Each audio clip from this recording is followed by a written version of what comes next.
Dear men, dear men. So, what example are we setting for our kids, our children, if us ourselves we cannot handle our emotions? And when I talk about our emotions, I'm talking about anger, I'm talking about anxiety.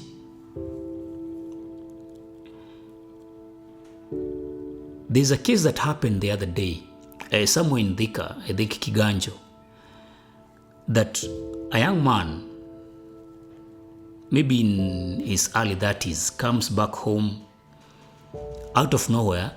He locks up the children, the wife, and he burns them to death.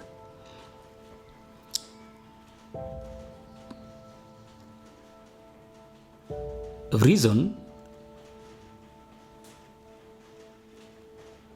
it could have been anger, for whatever reason. It could have been anxiety that boiled over. But for whatever reason, you cannot raise a family to a level you have kids who are in grade, I think, grade 7 around there, and another one grade 4. You have a beautiful wife. And because of a small misunderstanding or whichever kind of misunderstanding, you come back home and you burn them to death. This is not a unique case. We have had several cases of people who out of anger, they burn their children.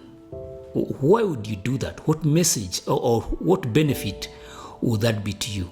The children you have raised for all those years, innocent children, and you come one day, just because of anger, with maybe your spouse or with people out there, you come and burn them to death. The most gruesome way to kill a person, burning them. And these are kids, innocent kids. So today I would like us to touch on the topic of emotional intelligence. We all have emotions. It is part of life. And you realize that you cannot be 100% happy. Sometimes you're happy, sometimes you're sad. Sometimes you are anxious, sometimes you are angry. It is part of life. But what happens that when you are angry now, you forget everything, and now you become an inhuman, you become an animal that you're even ready to kill, is a point that we need to address, and address it as soon as possible. Because this is affecting our nation, it's affecting our families, it's affecting our churches, it is drowning us. And men, it is high time now for not just for us, but for also for the sake of people who look upon us, the kids we are looking after, the wives we have, the friends we have, the families we have. It's high time we learn how to deal with the emotions. There are notions that goes around that men are not supposed to cry. Who said so? Who said that men should not cry? Where do you take these emotions? If you have an emotional build-up that you've been quiet for some time and you've been having this anxiety and these emotions and they are building up, just know that they will continue building up. But it comes a point that they will come and burst out. And the results are disastrous. So instead of waiting for that time, when you are angry, when you're upset with something, why don't you deal with it at that particular point or at that time? Talk to that someone that you're angry with.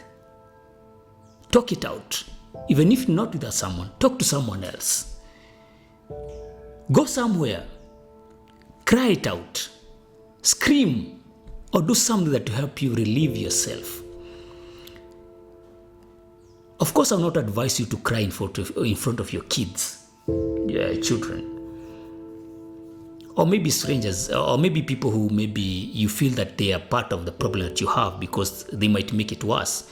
And crying maybe in front of the kids, they are looking up you as a role model. So when you cry, you make them lose the hope they have.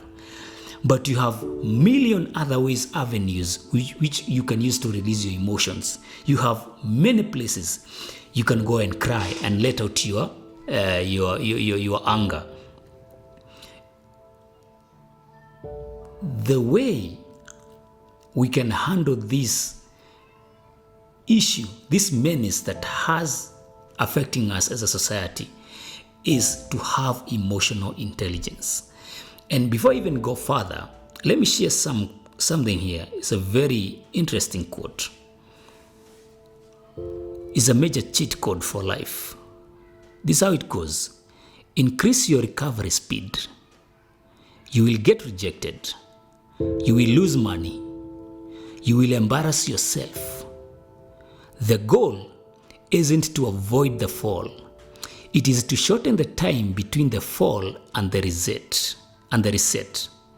Fast recovery compounds. Basically, what this means is that increase your recovery speed. So when you're angry with someone, don't hold it into your heart and let it compound daily. Deal with it by talking to that someone, by forgiving them, by letting it go and move on with your life. That's the best thing you can do to yourself or for yourself. Because if you have some anger in you, maybe you're angry with your spouse, you're angry with some people, your business partners, friends, or whoever you are angry with. If you hold this anger and you hold it long enough, it will no longer be anger. It will be something so much more dangerous that you'll not be able to handle. And even people can help you cannot even handle it, because it will have compounded to something more dangerous and more disastrous. So if it's an issue of anger, try as much as you can. Cry it out. Talk it out. Release it as fast as you can and move on with your life.